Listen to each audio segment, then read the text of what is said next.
Welcome back. Today's going to be a goodie because today we're talking about my favorite thing, which are force multipliers, the things that will exponentially launch you in the direction of your dreams.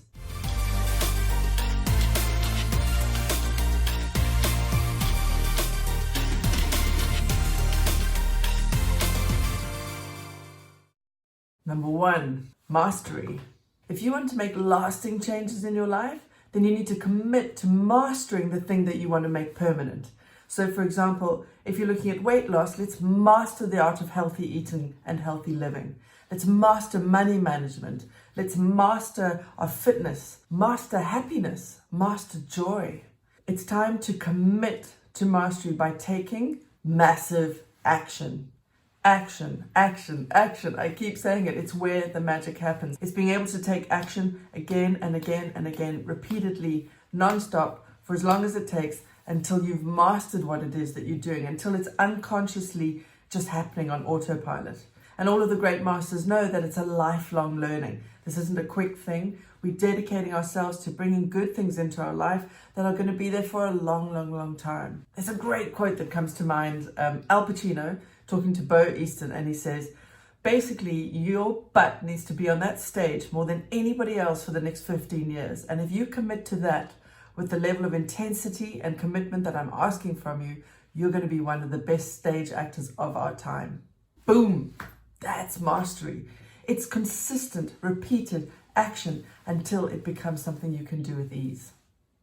Mastery of anything happens by learning from the best of the best. Who in your world or online can you model? Who can you learn from? Who's already mastering what it is you want to bring into your life? Whether it be happiness or confidence or a specific skill. The most obvious example that comes to my mind when I was training to be a chef is I chose 3 chefs, 3 role models that I was going to model. I was going to do every single one of their recipes. I was going to watch every single one of their videos. And I chose them all for different reasons. I learned so much to the point that 3 years later, if I just got the ingredients, I could probably guess at how they were going to put the meal together. Learn from the best and be around the best if you really want to make the thing that you're going after a permanent feature of your life. Another great way to make sure that you commit to your goals and you rock them out is to put some skin in the game. Achieving your goals happens exponentially faster when you've put some money down or you've made a commitment that you can't wiggle out of. Is there an event that you can sign up for? Is there a course that you can commit to? Is there a coach that you can work with or a teacher you can work with? Oh, and another great way to put skin in the game is make a bet. Make a bet with somebody. Get competitive if you need to. If that's what you need to make sure you stick to your goals, do it. Skin in the game, baby. Next up is accountability. It's being accountable to somebody on a regular basis. Somebody who is putting their time, effort, energy, and focus into ensuring that you achieve your goals. So if you have a family member or a friend who's willing to do this for you, that's great. But remember, they can't be too nice to you. They need to be a drill sergeant, somebody you're a little bit scared of upsetting. Commit to them. Make a time every week or every month that you're going to sit down, look at your strategy, and evaluate what's working and what's not working, and start making pivots and changes. And if you don't have anybody in your life, sign up with somebody now. Get a personal trainer, get a health coach, get a nutritionist, get a monthly checkup with the chiropractor and book it all in advance. Whatever it is that you need to do in order to ensure that you have somebody who is expecting you to achieve your goals. Accountability is one of the biggest success levers because there are going to be days when your commitments wane, when your energy is low, or when life just completely gets in the way and destroys everything you've put in place to try and help you achieve your goals. You need to have somebody getting you back on track. You need to have somebody who you're accountable to. There's nothing like the power of social expectation to make us do what we say we're going to do. Now, I understand some of you don't have someone like that in your life, and maybe you can't afford a coach. There are lots of pro bono options that you can go for. And if there's somebody that you feel instinctively you really want to work with, reach out to them. Maybe they'd be happy to take you on pro bono, or maybe they'd be perfectly happy to either drop their prices or create a long-term repayment plan if they believe in you.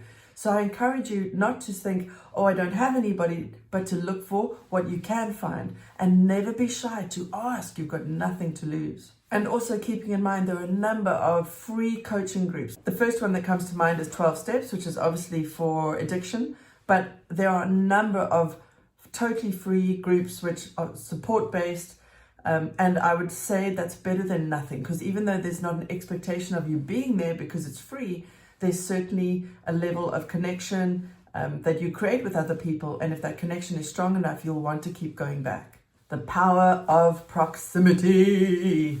We are way more likely to achieve our goals when we surround ourselves in our everyday lives with the people that inspire us and drive us and make us want to hold ourselves to a higher standard. They need to be living the life you want to be living, doing the things you want to be doing. If you want to speak Spanish, hang around with Spanish people. If you want to get healthier, hang around with healthy people. If you want to quit drinking, you need to stay away from people that hang out in bars. But the caveat to this, of course, is that if it's your friends, families, and co-workers that are actually the people who are sucking the energy out of you and sucking the life force out of you, then this can be a really tricky situation.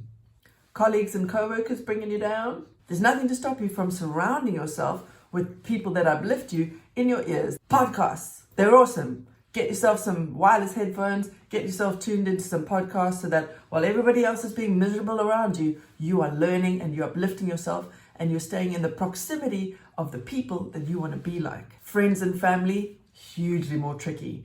With friendships, obviously, there's an opportunity to spend less time with them and try not to engage with them too much.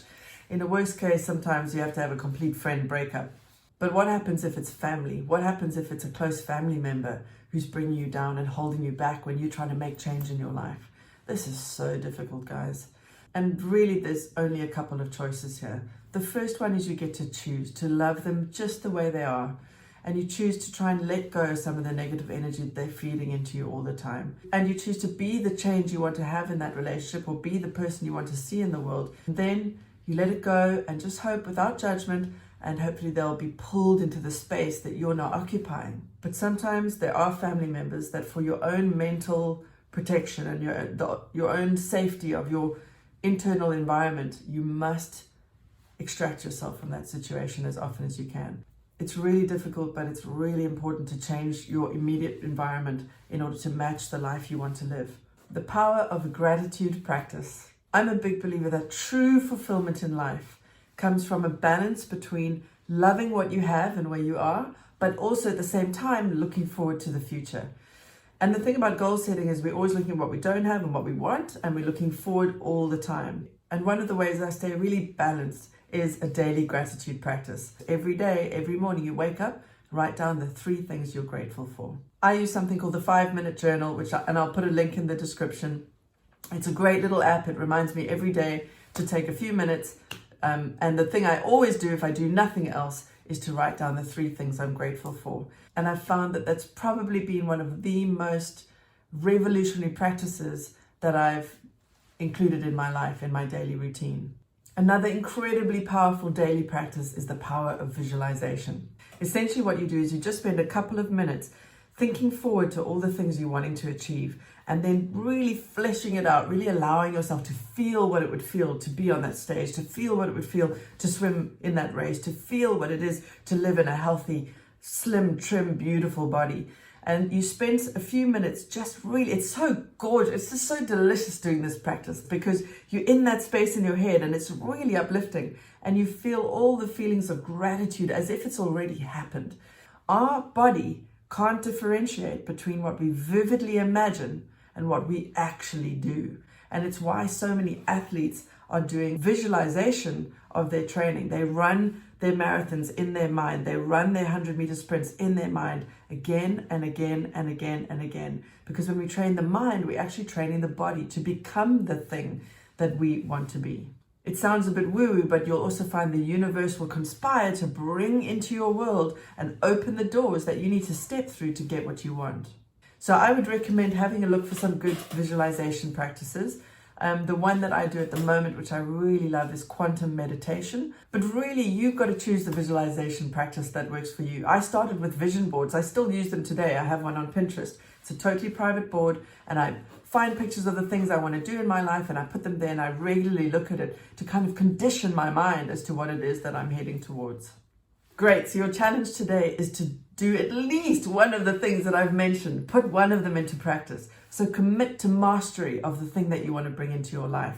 Choose at least one role model who's already doing what you want to do, who you're going to obsessively follow and model. Put some skin in the game. Sign up for an event, join the gym, whatever it takes. Find an accountability partner, whether it's a friend, family member, or a coach. Make sure that you have somebody that you're meeting with on a regular basis who's going to be entirely focused on ensuring that you are sticking to your goals. And lastly, make sure you have a gratitude practice in your daily ritual.